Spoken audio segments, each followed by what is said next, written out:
views and opinions expressed in this program are those of the participants and do not necessarily reflect the views of BronxNet or the program underwriters.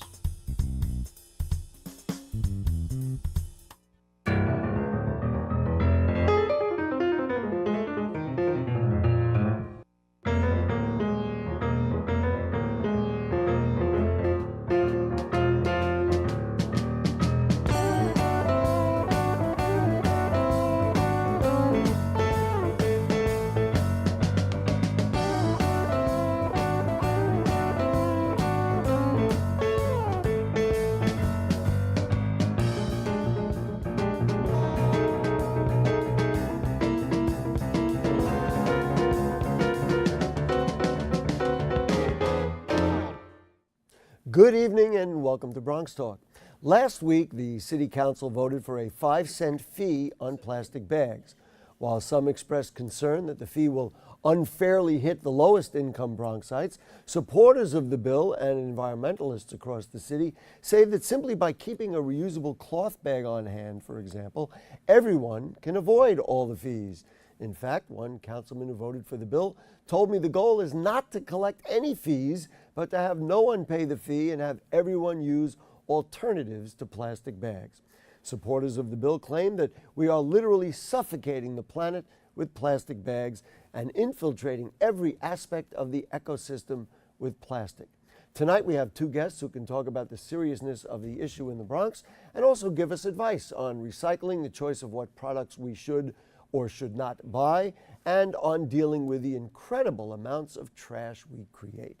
We'll also take a look at some everyday items and see what should be done with those. The phones are open tonight, so if you want to ask about the products you buy or dispose of or recycle or comment about the plastic bag fee, then please call in at 718-960-7261 or send an email to us at bronxtalk@bronxnet.org, or you post it on our Facebook page, and we'll read it on the air during a future edition of our program. Before we get started, one note: we had promoted that the public advocate would be our guest for tonight, but Letitia James postponed her appearance, so we hope she will join us at a future time. For the here and now, the ecology director of the Bronx River Alliance, Michelle Lupke. Good evening. Thank you for joining us. Thank you.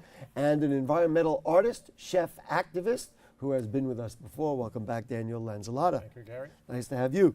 So, Michelle, let's start with the plastic bag fee. I'm presuming that you support the notion, despite the fact that many of the people who support the Bronx River Alliance are low-income people and live in some of the poorer neighborhoods of the Bronx. Why do you think it's a good idea? I think it's really, I think it's a great idea because it's, like you said, it's a fee that's not targeted necessarily to make people pay more, but to get them to not use a bag at all, to refuse it. How many times have you walked into a store and seen somebody get a bag for a bag of chips? A million.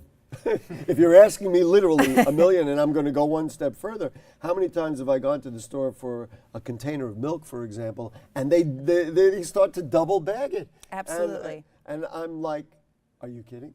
I said, it's bad enough that I'm getting one bag, and now you're walking away with two bags. She says, well, I don't want it to break. I said, it's a plastic bag. It's not going to break. I'm with sorry. a built-in handle. Yes, with a built-in handle. So what is the danger? And I know Daniel feels very strongly, and frankly, I do too. You're going to get an earful from me tonight. But what is the danger and why target, for example, plastic bags? Plastic bags, in my opinion, are completely unnecessary. They get used once, they typically get thrown on the ground, they wash into the storm sewers, and then they end up in the river, and we find a lot of them in the river. Whereas alternatives are reusable bags. If you know you're going to the store, you should be able to plan ahead and bring a bag with you. And if you don't know you're going to the store, like sometimes I don't, I always have a little reusable bag that is in its own carrying container, and I just put it in my purse. We have this, and I was going to hold it, but since you... I'm sorry. That's fine. Lift it up, and let's show people what this is, because what you say, as far as I'm concerned, is totally true. All you got to do is leave some in your car, put some in your bag. Look at that. Wait, show her doing this. Lift it up high so we can see it, and there it is. And so this was in, and then fold it back up so So And that would be a bag like it's a big bag. if you're on your way home from work, for example, and you have that in your pocketbook or whatever it is that you carry. Look at that. And it disappears just like she's a magician. There it goes. And that, so you have that in your purse. On the way home, you say, gee, I need a couple of quick groceries on my way home. And you have that, and you don't need a plastic bag. Exactly. And this itself is made out of 100% recycled bottles for the fabric. The carabiner is made from 97% recycled aluminum. The cord is a recycled bottle, and the cord lock is also a recycled bottle. And you keep that bag in your purse or in your belongings, and I guess you would never need it. And if you're going shopping, as you say, you try to remember. Yeah. Daniel, but your perspective is pretty strong. Now, I don't know if folks saw what's on the desk here. Last time Daniel was here, we looked at his artwork, and this is some of it. But just give me your perspective here. I think we need a radical adjustment. I mean, it has to be really soon because of the nature of the it's an epidemic. It's worldwide. It's not just here. It's everywhere. It's everywhere I go. Everywhere I collect plastic. I collect plastic in Europe, here, in the United States. So for me, what I see is the ocean. And I know that the topography of the earth is, everything goes downhill. It's going into the rivers. It goes into storm drains. It goes into rivers, runoff. You know, and then now we're not just talking about plastic bags. We're talking about microplastics, the breaking down, the dust. We're breathing it now. It's not just a matter of that. It's a solid bag that hits the storm drains and it goes into a river. Then the rivers lead into the Sound, and the Sound leads into the Atlantic Ocean, and it's causing havoc. Do you have any sympathy for somebody who says, and there were council members, Bronx council members, who said, you know what, I work in the poorest district in the Bronx. A 5-cent fee may be easier for somebody in a wealthier neighborhood, but in a poorer neighborhood, that has effect. My rebuttal would be, but we're also dealing with people with asthma and toxic water and toxic soil and toxic air. This is a convergence problem now. This is huge. This is not just plastic bags. This is everything that's converging into the human body, being held in our fat cells. This is epidemic. People are getting sick. Science. 5 cents is not a, you know, it's okay. I'm okay with the 5 cents, but I'm not okay with the vendors holding that money. I would like for there to be some kind of accountability that goes into some kind of fund, that goes into some kind of education program. It has to go back into the children. It has to go back into the parents. It has to go back into the school system. We need to teach kids to become responsible and mindful of their lives. That's what it really comes down to. And I'm going to step out of the hat of being an objective journalist or talk show host. I completely support the 5-cent fee. I agree with what both of you said. I think what you say about education is a big thing, and I think the 5-cent fee is the beginning of the education. You know, it's well worth saying that China has banned plastic bags since 2008. In 1 year, they decreased their use of bags by 2/3, eliminating some 40 billion bags. And it's but they are also the biggest importer of our waste. However, I'm not denying that, but India and Italy also banned bags. Ireland charges 15 cents a bag. The city of San Francisco banned plastic bags. Somehow, and this is just a guess on my part, that the people in San Francisco still go to the store and buy stuff. I'm just guessing, and somehow they're doing it without plastic bags. And Puerto Rico managed to do it. And I think they also have a ban on plastic bottles in San Francisco as well. So, of course, we want to say that we're the big progressive city. This would be a way to do that. But I have a short video we're going to show. But Daniel, I want you to explain what this is so people know, people who haven't seen when you were on the show the last time. This is a shift of consciousness. This is saying, look at an object and then shift your mentality and your consciousness to say, what's the possibility of something? So if you look at a plastic bottle or a plastic jug or a plastic bucket, you have to say to yourself, what are the possibilities? What are the other uses? And my lessons in what I do are about shifting consciousness through looking at objects in a different way. It's a Gestalt principle. So these items, I don't know if we can get a close-up of it. The blue ones are buckets. The white ones. The blue ones, when you say buckets, what do you mean? Like 5-gallon buckets that paint comes in. And you cut them up and you make stuff out of it. I manipulate them with heat and mechanical means. And then this is actually, I don't want to mess it up, but it's actually a hat. I mean, I could. And there's also one of those little bags inside as the liner. I know you look great, Gary. I know I would look great. This was good for Cinco de No, it's- Mayo. I don't know about it today.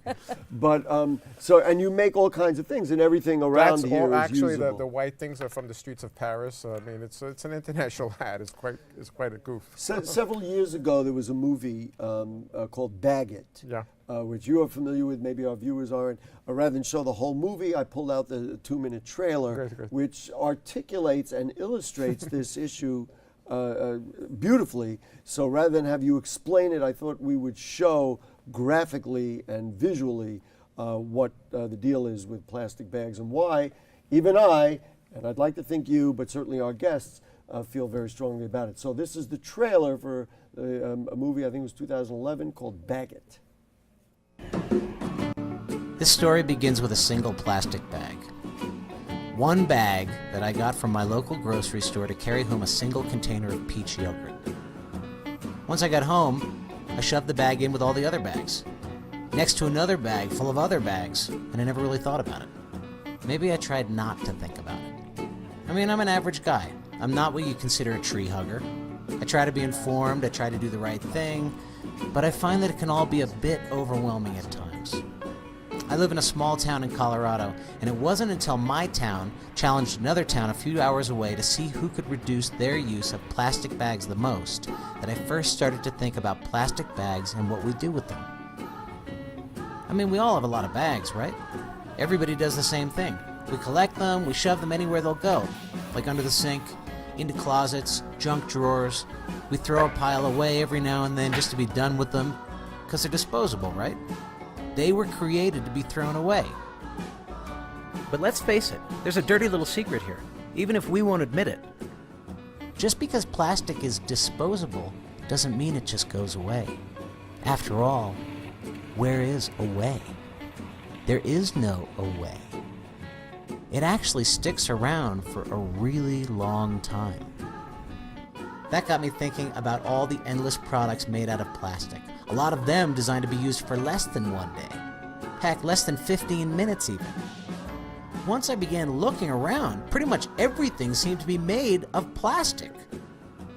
Could all this plastic in my life maybe even be bad for me?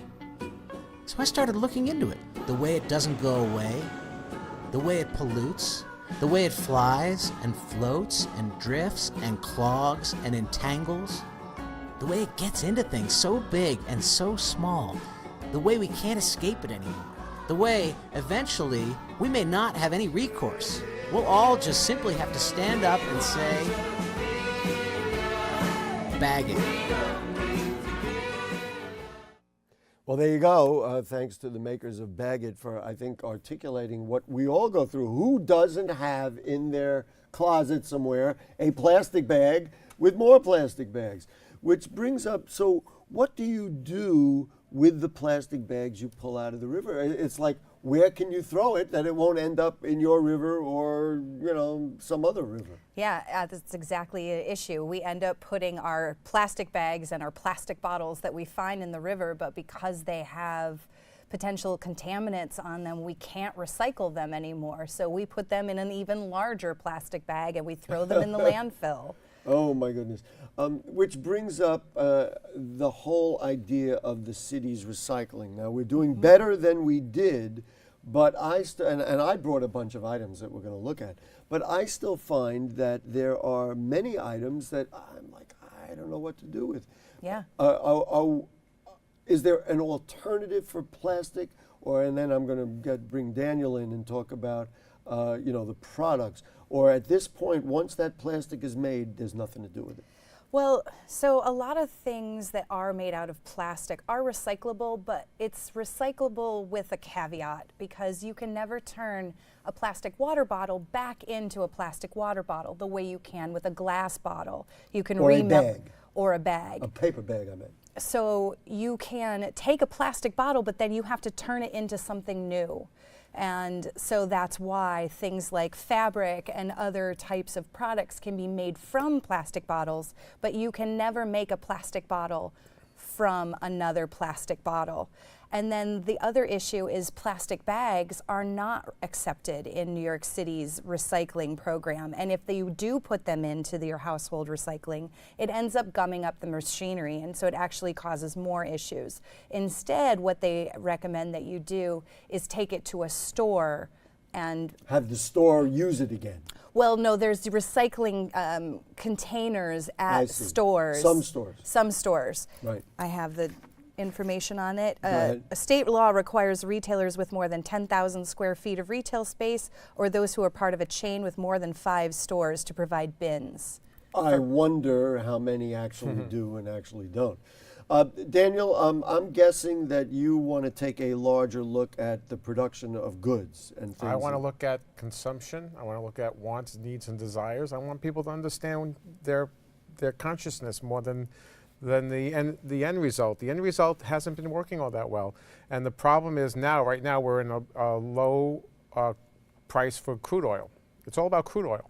And if you really want to get that's the fundamental. That's the fundamental. All plastic plastic is chemistry, and once it's plastic forever. So, when you look at that model of plastic being chemistry and crude oil, you have to follow the money. And we are in a place where, do we really want to be where the crude oil is? So we can get very political about this and decide that we are sending people over. If you want to really change it, you have to change the consciousness of consumption. And so we are in a consumer-based society. We've been fed this from birth. And so my thing is I'm an educator. So as an educator, I'm saying we have to shift the consciousness as adults. I have a responsibility. My responsibility is that when I look back, the folks that educated me, my parents, my grandparents, my tribe, my clan, my neighborhood, my city. Which was in the Bronx. My state, exactly, and my country. I'm responsible for who comes next. They're not here yet, as I wasn't. And so it becomes a bigger picture philosophy. My philosophy is that I have a responsibility for folks who aren't here yet. It's a big picture. To me, a lot of it is what we're trying to do tonight. We're not saving the world specifically, but this notion of education and awareness is the first step. And I have to tell you, that's why I think this plastic bag fee, the fact that it forces me to do a show on it, the fact that it forces a dialogue elsewhere, the fact that it forces you to consider, do I want to save myself a nickel or a dime or even more when I go shopping? And there are ways to do that. Right? Look. I know you don't want to limit it down. I've spoken to Daniel plenty. You don't want to limit it down to the 5-cent fee, but it is a start. It is a start, but the money should be appropriated to some kind of fund that goes back into the school system, into some kind of education. Let's look at the educational system. We're looking at an educational system that is hurting in many respects across the board at all disciplines. But when you have a child and you want this child to be connected to something, that child has to be connected to a family and in a bigger picture. And so when a child is not connected to nature, we're talking about a disconnect that's so gigantic that children are not aware that this plastic bag has an impact on them. On and them. What I want to get into, and then I brought some stuff from home that we all use all the time, and we're going to just review it. But a lot of people will watch this because we're watching in the BX, and people will look and say, well, wait a minute, I understand about nature, but we live in the Bronx, and we live in an urban jungle. And the Bronx has some of the greatest parks, urban parks. I know, I'm sitting here saying that in front of the Bronx River Lions, look at me. But still, they would say, there's no park right near where I live. What's the difference if I take this bag or this item? Because your decisions have an impact on my well-being, and my decisions have an impact on your well-being. And so it's not just like everyone doesn't know anybody. We're connected inherently by default. That's just the way it is. I want to review this, and I have this discussion in my own home literally every single day about all the things that we use and all the things that we do, and what do I do with this? So I brought a whole bunch of stuff, and we had decided to do the show by the end of last week. So there's just a couple of things I collected literally the last couple of days. And look at them, go out of my way to say I got to find objects. It was just plain objects. So first of all, this is a cloth bag like the one we're recommending you take. You get them if you go to an event. This I got from the New York Institute for Special Ed. They do a wonderful job there on Pelham Parkway. I probably went to an event. I got this. You leave it in your car, you fold it up, or you may not be as convenient as the one Michelle has, but you do that. So then let's see what I got in my little bag of tricks. First of all, this is an everyday item, and you notice that Gary is clean shaven when he comes to work all the time. This is your normal, what we call disposable razor blade. What do I do with this? Now that I've used it, and I think I brought 2 or 3 of them because they're sitting now, and I don't know what to do with it. Well, that's a great question because that became an everyday item, and I don't want to mention the company, but they make pens. You can make the company. They make pens, and they make razors, and they make lighters, and lighters, disposable lighters. I mean, they're one of the worst things to hit the rivers. I work with this stuff all day long. This is a killer, right? This is a killer of birds and fish. Yes. And I've got 3 of them in my bag because I use them.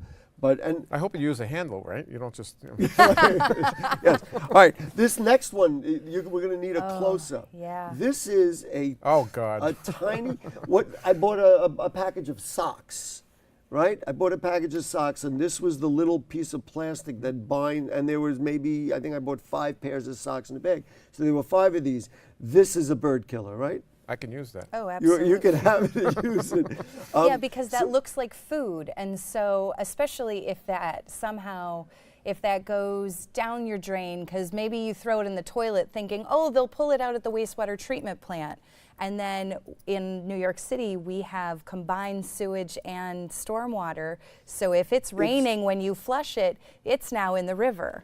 They are estimating that there's 150 million tons of plastic in the oceans, which is 1 ton of plastic for every 5 tons of fish. By 2050, the oceans will have more plastic than fish. Yeah. I'm not saying that we have solutions. I'm just illustrating as a matter of making you aware, making all of us aware this is what's going on. I'm not saying don't buy socks, and I'm not saying go through every package necessarily. But the socks themselves are So I have to, plastic. the only thing to do with this, now I think the city is recycling hard plastic, is that true? You might be able to put this, we don't know. I don't think so. See, but that's part of it, nobody knows. Now this one is the big daddy of them all. Okay, everybody uses. You should be flossing your teeth, right? Yes, Dad. But yes, because otherwise you will have no teeth.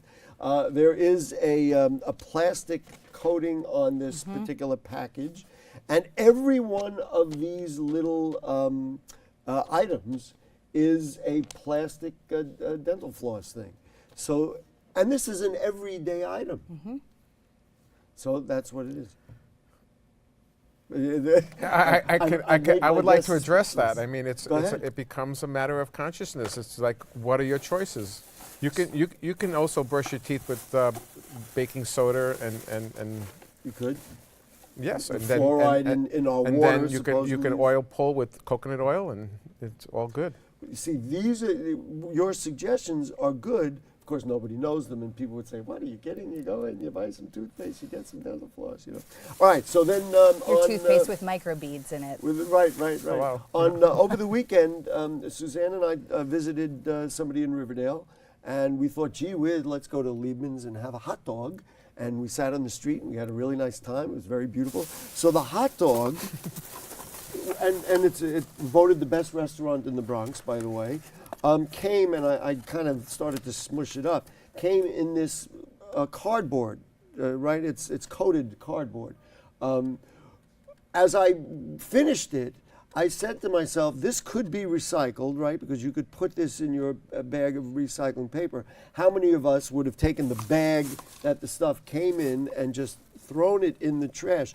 So my question, Daniel, if this is thrown in the trash, even though it's recyclable, while it's a more organic product, if you will, than plastic, isn't this just in our trash stream and become part of the landfill anyway? Well, that depends on what layer it's at. If it's buried underneath it, there's proof now that you can go dig into the landfill and get newspapers back from 1960 and they're in perfect condition. I understand that, but I'm saying if I just walked by like every one of us would have done and threw it in the garbage pail on the corner, then there's no recycling on the street, right? Well, this would have been landfill, even though it's technically a recyclable material. Well, I'm the weirdo that would have actually taken it with me, but There are very few of us, and I Yes. recognize Well, but that. this Yeah, is there's what we two want to here. educate people to doing. Oh, they were giving me signs that we got to start moving along. I actually took it home as well because I was going to use it on the show. Real quick now. So let's see. This was a pill bottle I had at home. What do you do with it?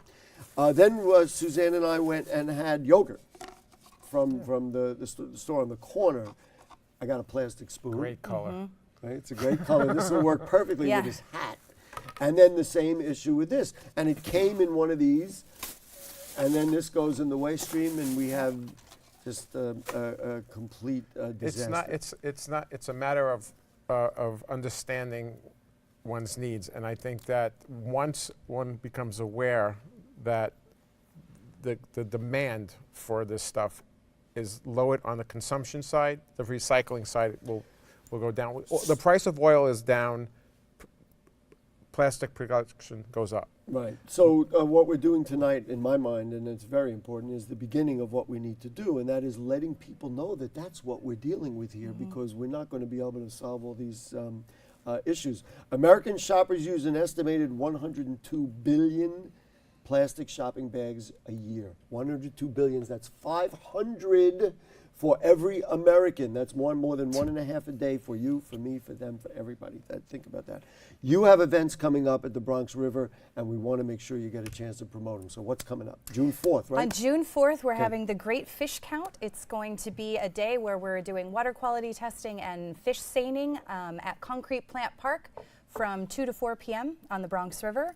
And then on August 13th, we're having a very special day. It's called A Day in the Life of the Bronx River. We're inviting professional scientists to come out and do research, and we're inviting citizen scientists to come out and participate in these research projects and learn more about the ecology and the wildlife and the water quality and the water flow of the Bronx River. And your earrings are made from? Skateboards. And hold up the ring? My ring is made from a fork, and this is from surplus O-rings. And you know what? We can all do a lot better if we use our heads and really advocate. Instead of saying no, we've got to say no to these kinds of things. Daniel Lanzolata, thank you so much. Thank you so much, Gary. Michelle Luby from the Bronx River Lions, thank you so much. And thank you, my friends, for keeping this in mind, because these are very, very, very important things to think about. Even though, believe me, I'm like everybody else, we're inundated with everything else.